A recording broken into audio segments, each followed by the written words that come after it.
Hi guys, this is FilmLab and I'm Joan. Steven. Great, so today we'll be reviewing and talking about Wonder Woman 1984.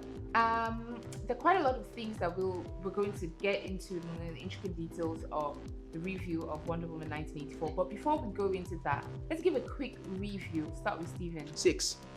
I'll give it a strong 6 also.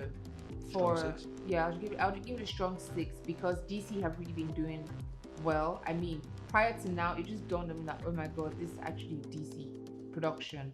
And for a 2 hour 30 minutes movie, the storyline was quite engaging, even though it was, oh gosh, when will it end? But that's the reason, that's the major reason why I will give it a strong 6 over 10. Roll the montage.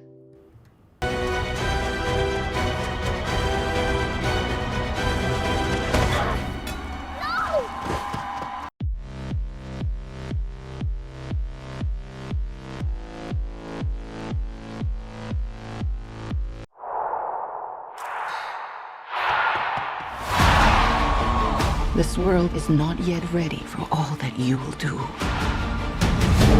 Your time will come, Diana. And everything will be different.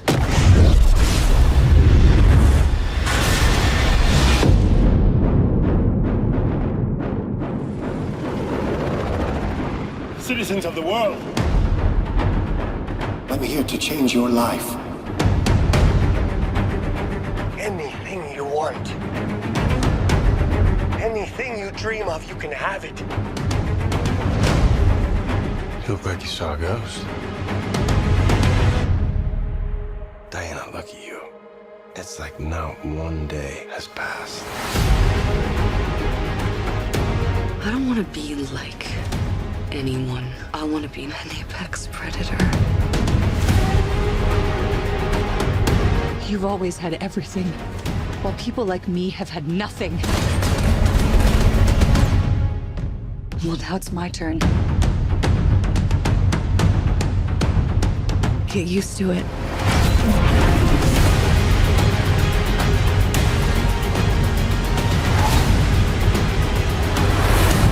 I've never been one for rules. The answer is always Great, so more. we're right back from the montage, rather engaging. So the first thing that we're going to start with is the opening scene. Let's talk a bit about the opening scene of Wonder Woman 1984. One thing I really like about the flashback is the opening scene is the flashback to when she was a little girl, showing I call it the paradise. This is a So spoiler beautiful. review, by the way. Yes, it's spoiler. So if you haven't watched Wonder Woman, if you haven't watched please the movie, do not go on with the review. Kindly pause, but do subscribe, and keep coming back for more. Regardless, I really like the flashback, being that was the opening scene, and it showed where she grew up, the values that really kept her through the many decades. And this was shown by a competition that she entered as a young lady. She's really little, with seasoned warriors. She had a fighting chance to actually win them.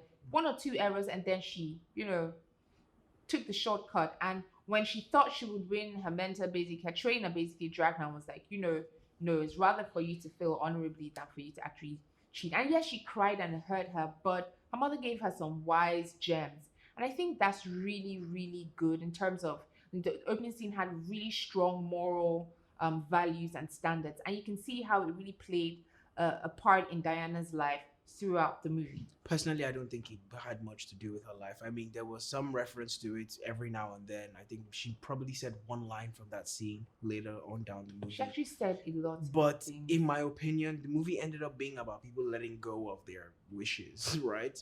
How did her cheating in a race have anything to do with the climax? But I mean, hey, it was a cute scene. It was a nice little cute scene to start the movie. Connect the old Wonder Woman to this new movie. What is he talking It was about? fun. The movie was not just letting go of wishes. Oh gosh, that's so surface and peripheral. The movie was actually talking about letting go of self.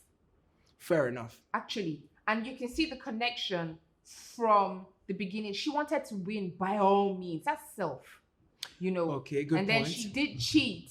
Yeah. So it's like, are we willing to let go of our shortcuts? our shortcuts for, you know, Fair enough. Yeah, good point. integrity. I see how it kind of Yeah, connects. it I mean, the connects. concept of the scene connects, but I mean, with if you look at Wonder Woman herself, but I mean, hey, And then it really happy days. showed, like, if you'd watched the first Wonder Woman, you really understand why that opening scene is so important, because it spoke about indirectly how her mother tried to shield her from our world, from the real world. from yeah. the real world. And there was a line, she was like, if I'd Our known world, better. yeah. Exactly. So when you now transition into Diana in our current world, you would see what she really meant by if I'd known better, and why that really, you know, played a very course. key role, you Of know, course. in the current time. So let's move on real quick. One thing I really love about Wonder Woman, the introduction and the opening scene, is it said a lot without saying too much. From the pictures, you can see that, whoa, she's been through history, she was part of history,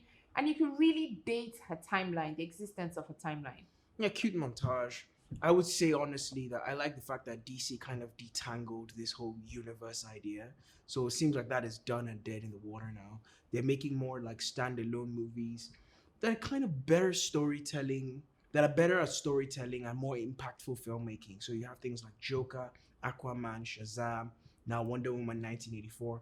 They've kind of given up on this interconnected Marvel copycat universe. And I personally think big ups to DC and Warner Brothers for that. Another thing I liked about the movie was the fact that we had this spin on the first movie. So you see, the first movie was about Wonder Woman being guided in our world by this pilot, Steve, right? Played Yep. by Chris Pine, yes. So Steve kind of had this role in the first movie of like her tour guide to the world. And then you see how they flipped and reversed that in this movie where he's coming back from the dead. Spoilers, we will not tell you how that happened, but you're going to have to watch and find out. And he comes back from the dead and he's been dead for quite some time, right? And she doesn't age. She now has to reintegrate this reborn Steve into the new world. And that kind of created a high entertainment value for me that I feel like I like the fact that they did that with this movie. You are, but you know what? I'm ready to go. I think we can do better. Parachute pants? Yeah, Does everybody parachute now? Okay, great. Now, before we go, I just want to put something. 1984. One thing I do not agree with the production of Wonder Woman is the costuming. I just actually went online and I saw the fashion in the 1980s. It was nothing. Absolutely nothing. Like how they used I mean, the to. mall was pretty No, 80s. No, The mall no. scene was I'm very specific. I'm very specific. I costume. said the costuming, I the saw feel some of colorful the video. clowns in that 19. Clowns are always colorful. And some like rainbowy outfits. No, not really. Fair enough. There was a lot of pastel colors. Look, in the 80s, the fashion was electric, like bold, exciting. You know, go Google the fashion from the 80s, even with, you know, the formal wear. But they didn't quite get it. It was like a combination of modern time fashion, Okay. and the only time they really tried to depict, you know, fashion from the 80s is from Barbara Minerva, the specialist in Okay, yes. Yeah. Christian Wiig, the Yeah, lady exactly. that became Cheetah that at the became end. Cheetah. Yeah. They really tried Spoilers as well. to Cheetah's in use this her, movie. like in terms of costume. They really tried to like depict the 80s, and I think they did that because She was a goofy she was meant to be a nerd, goofy yeah, at the nerd. start, But yes. when you look at Diana looked like a modern day woman. Yes, she did. She did. didn't look like a woman in the 80s. So thumbs down for the costuming, man. I was gonna wear heels. Scientists don't wear heels. Right. have a nice day. Those are cool. I like those. An animal print. Production Everything. design as a whole, I guess. Yeah, I wasn't really impressed. Like, if you're Okay. going to depict the 80s, do it well. Okay. You know. Anyway, we're going to go on a quick chill. We'll be right back. I'm still Joan. This is still FilmLab. Steven, we'll be right back. Great. We're going straight now into visual effects. Now, the first thing I penned down was the chase when they went to the Middle East, Max Lord and the convoy. Mm-hmm. I think for me, that really blew my mind. Like how she jumped the car out. And bear in mind, I don't want to spoil it. There were some whack cuts there, though. There were some jump cuts. I saw some errors. There were problems with that scene as well. Fair enough. Fair Yeah. enough. But For me, I enjoyed the it. worst scene was that fight scene at the end. I feel like Cheetah was put in this movie because Max Lord could not have a fight scene with Wonder Woman, and they needed someone with like to match her powers.